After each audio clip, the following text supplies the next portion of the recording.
Sir, அரக்கோணத்திலிருந்து ஒரு lady கேட்டிருக்காங்க. அவங்க வயசு 48. அடிக்கடி மூச்சு திணறல் வருது அப்படின்றாங்க. நார்மலாக அவங்களுக்கு வந்து அந்த கோல்டு, ஆஸ்மா அந்த மாதிரி எதுவுமே கிடையாது. பட் ஆனால் அடிக்கடி இந்த மூச்சு திணறல் வருது. ஏன் அது வருது? அதை எப்படி சரி செய்ய முடியும் அப்படின்னு கேட்டிருக்காங்க. நம்மளுடைய இந்த மருத்துவ முறையில் நேரடியாக வந்தால் சரி செய்து கொள்ள முடியுமா அப்படின்னு கேட்குறாங்க. இதுக்கு உங்களுடைய பதில் என்ன டாக்டர்? பொதுவாகவே மூச்சுத்திணறல் அப்படின்னா அதனுடைய மெயின் காஸ் வந்து ஒன்று நுரையீரலில் பிரச்சனையாக இருக்கும் அல்லது ஹார்ட்டில் பிரச்சனையாக இருக்கும். இது ரெண்டு தான் எக்ஸ்டர்னல் ரீசனாக வந்து பார்த்தோம் அப்படின்னு சொன்னால் ஒன்று நுரையீரலில் பிரச்சனையாக இருக்கும் அல்லது ஹார்ட்டில் பிரச்சனையாக இருக்கும். இந்த ஹார்ட்டில் இருக்கிற அந்த 4 பம்பில் எந்த பம்பில் ப்ராப்ளமாக இருந்தாலும் மூச்சுத்திணறல் வரும். லங்ஸில் வந்து லெஃப்ட் ரைட் ஏற பிரச்சனை வந்தாலும் அதனுடைய இயல்பான செயல்பாடுகள் ஏதாவது குறுக்கீடுகள் வந்தாலும் மூச்சுத்திணறல் வரும். இந்த மூச்சுத்திணறலுக்கு கொடுக்கக்கூடிய மருந்துகள் வந்து என்ன பண்ணும் அப்படின்னு சொன்னால் அந்த இருதயத்தினுடைய செயல்பாட்டை அதிகப்படுத்தும், நுரையினுடைய செயல்பாட்டை அதிகப்படுத்தும். இதுதான் வந்து மூச்சுத்திணறலுக்கான மிக முக்கியமான காரணம். இந்த மூச்சுத்திணறலுக்கான காரணத்தை வந்து நம்ம சாதாரணமாக விட்டுட்டோம், அப்பப்போ ஏதாவது டெம்பரரி ரெமடிஸ் மாதிரி பண்ணிட்டு விட்டுட்டோம் அப்படின்னு சொன்னால் இதுதான் பின்னாடி வந்து பெரிய பிரச்சனை, அப்படியே ஹார்ட் அட்டாக் வரைக்கும் போயிட்டு டக்குன்னு நிற்கிற மாதிரி கொண்டு போய் விட்டுருக்காங்க. எந்த ஒரு நோயும் மனிதனுக்கு வந்து ஓவர் நைட்டில் திடீர்னு வந்து பெரிய இதுவாக வந்தது கிடையாது. பேசிக்காக நிறைய நாள் சிம்டம்ஸ் காட்டி குறைஞ்சபட்சம் ஒரு 6 மாதம் ஒரு உடம்பு சிம்டம்ஸ் காட்டி தான் வந்து பெரிய ப்ராப்ளத்தை உருவாக்கும். எல்லோரும் நினைக்கிற மாதிரி ஓவர் நைட்டில் திடீர்னு பெரிய பிரச்சனை இருக்குது. ஸோ மூச்சுத்திணறலுக்கு இவங்க கேஸில் வந்து முக்கியமான காரணம் ஹார்ட்டு தான். ஹார்ட்டில் பம்ப் வந்து இவங்களுக்கு வேலை செய்கிறது வந்து செகண்டு பம்பும் 4th பம்பும் அடிக்கடி மக்கர் பண்ணுது. 4 பம்பில் செகண்டும் 4th எப்பவுமே ரெகுலராக போயிட்டே இருக்கும். போயிட்டே இருக்கும்போது அப்படியே ஸ்லோவாகும். எப்போ வந்து அந்த பம்பிங் ஸ்பீடு வந்து ஸ்லோவாகுதோ அப்போ வந்து அவங்களுக்கு அனுபவிச்சுருவாங்க. இப்போ நீங்கள் வந்து டெஸ்ட் பண்ணிட்டு இருக்கும்போது இப்போ டாக்டர் வந்து ஸ்கேன் பண்ணி டெஸ்ட் பண்ணும்போது அங்கே அந்த டெஸ்டிங் டைமில் வந்து என்ன பர்பஸில் என்ன ஃபங்க்ஷனில் அது இயங்குதோ அந்த டைமில் மட்டும்தான் காட்டும். இப்போ அவர் அந்த ஸ்கேன் பண்ணுற டைமில் என்ன ஃபங்க்ஷன் இருக்கோ அதை தான் காட்டும்.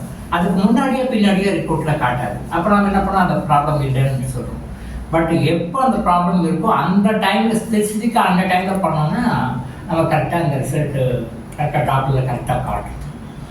ஸோ இருதயத்தினுடைய 2வது பம்ப்லையும் 4வது பம்ப்லையும் இருக்கிற அந்த ஸ்லோனஸ், அந்த ஸ்லகிஷ்னஸ், அதுதான் வந்து அவங்களுக்கு மூச்சுக்கான காரணமாக இருக்குது. இவங்க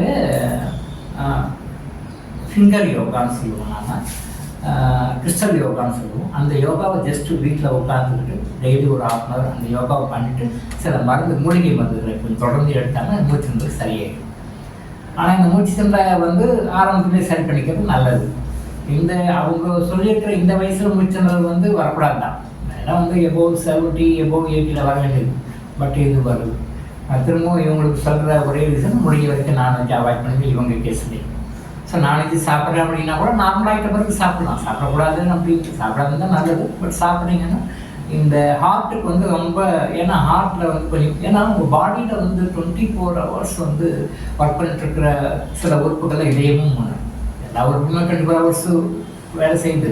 பட் சில உறுப்புகள் மக்கறானா பரவாயில்ல கொஞ்சம் சமாளிச்சுக்கலாம். பட் ஹார்ட்டு, லங்ஸ் இதெல்லாம் கொஞ்சம் ஸ்ட்ரைக் பண்ணால் அது வந்து ரொம்ப பரிதாபமாக நடந்து கொண்டு போய் விட்டுடும். ஸோ ஹார்ட்டு வீக்காக இருக்குது, ஹார்ட்டு பம்ப் வீக்காக இருக்குது, அந்த ஹார்ட் பம்பினுடைய மசில்ஸ் வீக்காக இருக்குது, 2nd and 4th. அதுதான் அவங்களுக்கு ஒரு ப்ராப்ளம். ஸோ இதை கன்ஃபார்ம் பண்ணுறதுக்கு அவங்க நிறைய தௌசண்ட்ஸ் கணக்கில் செலவு பண்ணி நிறைய டைம் செலவு பண்ணி ஸ்பெண்ட் பண்ணுற நாம் வந்து தெளிவாக சொல்கிறோம், கிளியர் வாய்ஸில் பார்த்து சொல்கிறோம். அவங்க அதுக்கான முறைகளை வந்து உணவு முறைகளில் சில மாற்றங்கள் வேணும். ப்ளஸ் வந்து அந்த ஃபிங்கர் யோகான்னு சொல்கிறது, கிறிஸ்டல் யோகா ஒன்று செய்யணும். நீங்கள் உங்கள் வீட்டில் இருந்தே நீங்கள் பண்ணலாம். நீங்கள் நோனிட்டு போய் எங்கேயும் வெளில போகலாம். வீட்டில் பண்ணிவிட்டு வந்து சாப்பிட்டு உங்களுக்கு வந்து பர்மனெண்ட்டாக சரியாயிடும். திரும்பவும் உங்களுக்கு வரவே வராது. அந்த மாதிரி நீங்கள் முடிஞ்ச வரைக்கும் நாளைக்கு அவாய்ட் பண்ணுங்க, நல்லது. முடியலைன்னா கொஞ்சம் டைம் 3 மாதம் 4 மாதம் ஆகும், இல்லை 4 மாதம் 2 மாதம் ஆகும். பட் நிறைய பேர் கேட்குற கேள்வி, இந்த மாதிரி மருந்துகளை சாப்பிடும் பொழுது வேறு முறை மருந்துகளை சாப்பிடலாமா, மற்ற சிஸ்டம் மருந்துகளை சாப்பிடலாமா, இல்லை வேறு ஏதாவது எமர்ஜென்சி கடவுள் டாக்டர் போய் ட்ரீட்மெண்ட் எடுக்கலாமான்ற நிறைய பேர் கேட்பாங்க. டாக்டர் இளங்கோ ஆயுஷ் ஹாஸ்பிட்டலில் கொடுக்குற எந்த ட்ரீட்மெண்ட்டுமே எந்த மருந்துமே எல்லா சிஸ்டத்துக்கும் கூட எல்லா மருந்துகளும் கூட கம்பேட்டபிலிட்டியாக இருக்கக்கூடியதான். கம்பேட்டபிள் சொல்லுவாங்க. எல்லா மருந்துகளோடும் இணைந்து போகக்கூடியது, எல்லா மருத்துவமனைகளோடும் இணைந்து போகக்கூடியது. இந்த மருந்து சாப்பிட்றதுனால வேறு எந்த விதமான சைடு எஃபெக்ட்ஸோ ஆஃப்டர் எஃபெக்ட்ஸோ எப்பயுமே எதுவுமே கிடையாது. எந்த system, any doctor, any stream of medical field எதில் போய் நீங்கள் எந்த ட்ரீட்மெண்ட் எடுத்தாலும் சைமல்டேனியஸாக நீங்கள் எடுக்கும் பொழுது உங்களுடைய நோய் முழுவதுமாக குணமாகும். நீங்கள் எந்த டாக்டர்கிட்ட ட்ரீட்மெண்ட் இந்த ப்ராப்ளத்தில் போகிறீங்களோ அவர் அந்த ப்ராப்ளம் சரியாச்சு திருப்பி ட்ரீட்மெண்ட்டையும் தருவார். ஸோ வேறு ட்ரீட்மெண்ட் எடுக்கிறதுக்காக இது ஸ்டாப் பண்ணாதோ இல்லை வேறு ட்ரீட்மெண்ட் எடுக்கும்போது இது எடுக்கலாமான்ற யோசனையும் வரவே தேவையில்லை. டாக்டர் இளங்கோ ஆயுஷ் ஹாஸ்பிட்டல் எந்த ட்ரீட்மெண்ட்டு கொடுத்தாலும், யாருக்கு எந்த நோய்க்கு எந்த மருந்து கொடுத்தாலும் எல்லா சிஸ்டத்தும் கூட கம்ஃபர்டபுளாக போகக்கூடியது. அதனால் தைரியமாக நீங்கள் சாப்பிடலாம், தைரியமாக ஃபாலோ பண்ணலாம். வேறு எந்த சிஸ்டம் கூட இந்த சிஸ்டம் வம்புக்கு போகாது, மற்ற சிஸ்டம் இது வம்பு பண்ண விடாது. ஸோ தைரியமாக சாப்பிடலாம், முழுமையாக குணமடைய முடியும். நாம் சொல்கிற விஷயங்கள் நீங்கள் கரெக்டாக ஃபாலோ பண்ணிக்கலாம். So doctor Ilango AYUSH hospital வாழும் விழிப்புணர்வு. தொடர்ந்து இது மாதிரி பல அவேர்னஸ் வீடியோக்களை பார்க்க நம்ம சேனலை சப்ஸ்கிரைப் பண்ணிவிட்டு பெல் பட்டனை ப்ரெஸ் பண்ணுங்கள்.